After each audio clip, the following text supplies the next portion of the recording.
Hi, I'm Mr. New Jersey, and today we're going to talk about that time that South Jersey voted to split off from the rest of New Jersey and become its own state. The referendum took place in 1980, on the same day Ronald Reagan was elected president, and it took place in 6 South Jersey counties. Camden and Gloucester counties did not participate. Nonetheless, among those voters whose counties did participate, the referendum passed with 51% of the vote. Specifically, it passed in every county where it occurred except Ocean, which, I would point out, some people say is more aligned with Central Jersey than South Jersey anyway. All of this begs the question, why did South Jersey vote to break off? Firstly, a lot of people said that South Jersey is more conservative than North Jersey, and so it would pass different policies and vote differently in statewide elections than North Jersey would. I don't know if that was true in the 1980s, but it certainly isn't true now. I went back and looked at the last 4 gubernatorial elections, the past 3 U.S. Senate elections, and the past 3 presidential elections, isolating the South Jersey vote, and out of all of those, I only found one election where the result would have been different. That was the 2013 special election to fill the vacancy in one of New Jersey's U.S. Senate seats following the death of incumbent Frank Lautenberg. Democrat Cory Booker won the race statewide, but lost South Jersey by a few thousand votes to Republican Steve Lonegan. However, I'm going to argue that this example doesn't really prove much. You have to remember that this was a special election, and know that special elections typically have much lower turnout than November general elections. Chris Christie was up for re-election as governor in 2013, and was widely expected to win. But it was also clear that the Democrats were expected to win the Senate election, and Chris Christie had the power to choose when to schedule the Senate election. The legislature wanted to have the special election on the same day as the gubernatorial election in order to save money, as having the elections be on separate days would cost the state an extra $12 million.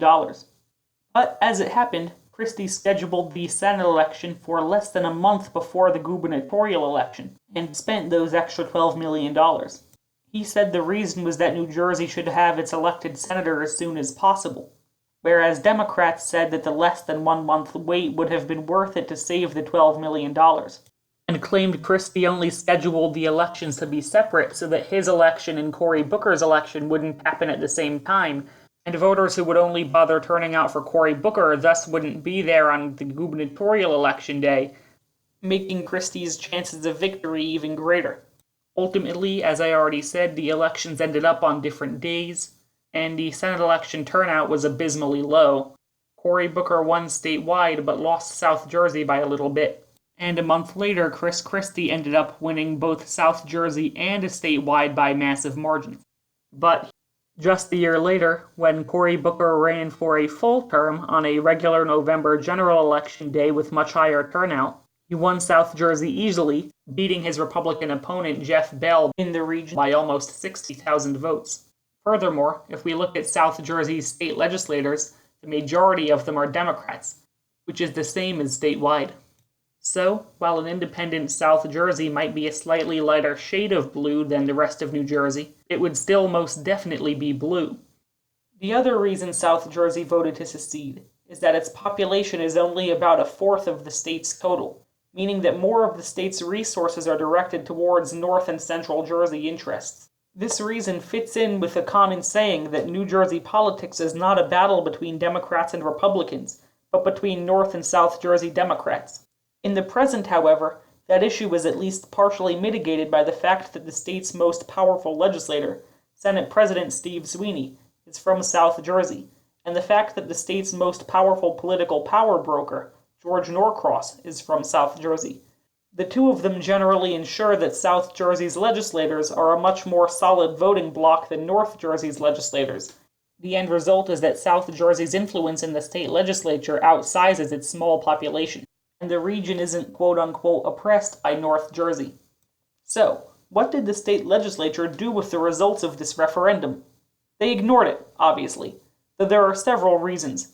Since Camden and Gloucester counties didn't participate, we obviously don't know how they would have voted, and the vote was so close that they easily could have swayed the vote back in favor of staying with the state if that's what their voters chose. As a Camden County resident myself, I can personally attest to the fact that I would have voted to remain part of New Jersey. The one Gloucester County resident I spoke to about it recently felt the same way. Of all the reasons to ignore the referendum, I think this one was actually very legitimate. But, in the spirit of self-determination, the idea that people get to choose what government they want to live under, I think this result should have prompted Camden and Gloucester counties to hold their own referendums on it to gauge their citizens' views. Another reason the legislature ignored the result is that some politicians claimed that the result was more of a protest vote than an actual desire to leave New Jersey, though frankly, I've always been skeptical of deriding the results of a vote on that basis, because claiming someone doesn't actually mean what they say when they vote is entirely speculative unless they admit it directly. And while it may be true in some cases, I think most people vote based on what they actually want. Lastly, even if the state legislature decided to let South Jersey leave, the federal Congress would have to vote in favor of the state split as well, and there's no guarantee it would have done so. In any case, the South Jersey statehood movement is more or less dead. I lived in South Jersey my entire life until I started college this year, and I've never heard anybody seriously advocate for it. However, I still think it's interesting to look back on the time that most of South Jersey held a referendum on secession, and it passed. I hope you found this video useful and informative. If you did, please like and subscribe. I'll see you next time.